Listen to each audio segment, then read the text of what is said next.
Antistatique et compacte, notre chambre d'inhalation Visionnaire Plus est en polypropylène traité, sans latex ni bisphénol A.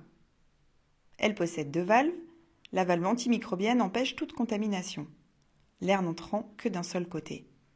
La seconde valve, visuelle, permet de contrôler et rassurer les parents sur la prise du médicament. Le masque en silicone souple épouse le visage sans le blesser. La prescription de la chambre d'inhalation Visionnaire Plus est simplifiée car seules 2 références existent. Une chambre pour les enfants de 0 à 6 ans, avec masque inclus, et une chambre pour les enfants de plus de 6 ans et les adultes, avec un masque en option.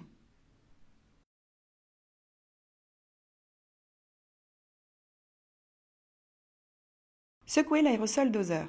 Retirez le capuchon, puis l'introduire dans l'embase de la chambre d'inhalation Visionnaire Plus.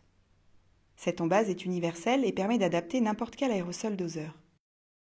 Sur l'embase, vous pouvez remarquer une seconde ouverture qui sert à favoriser la circulation de l'air dans la chambre pour optimiser le dépôt pulmonaire. Cela va permettre un flux d'air plus important, un meilleur transport des particules de l'aérosol dans les poumons pour une plus grande efficacité. Placez la chambre d'inhalation Visionnaire Plus avec le masque sur le visage de l'enfant. Appuyez sur l'aérosol pour administrer la dose de médicament.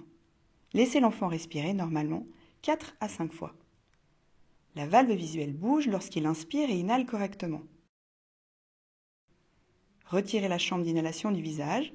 Patientez 5 à 10 respirations avant de renouveler l'opération, suivant la prescription du médecin. Ôtez le spray. Replacez son capuchon. Après administration du traitement, on peut ranger la chambre d'inhalation Visionnaire Plus jusqu'au traitement suivant. La chambre d'inhalation Visionnaire Plus doit être nettoyée 1 fois par semaine. Trempez les éléments dans l'eau savonneuse, puis les rincer à l'eau claire. Laissez-les sécher à l'air libre, sans les essuyer. Lorsque vous remontez la chambre d'inhalation Visionnaire Plus, veillez à ce que la ventilation de l'embase soit placée vers le bas et que l'arête du nez du masque soit alignée avec la valve visuelle.